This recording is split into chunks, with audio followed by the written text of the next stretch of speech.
Good morning guys. Ito po yung nabuwal na ipil-ipil. Ayun po yung gamot niya doon. Ayun sa baba ay yung gamot niya. Namatay na pala siya kaya siya na buwal. Ayan.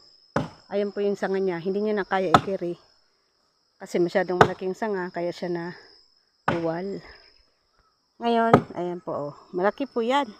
Itong mga kahoy nito, ipil-ipil na to ay almost 50 years na nabubuhay. Ayan, dito sa bukid. Ayan po kami. Ayan si Gagang. Siya ang pumuputol ng ayan, natuyo na nasanga.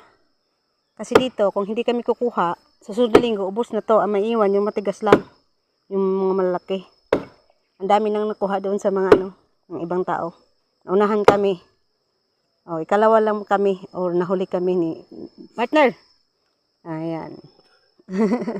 May kasama kaming aso. Ayun.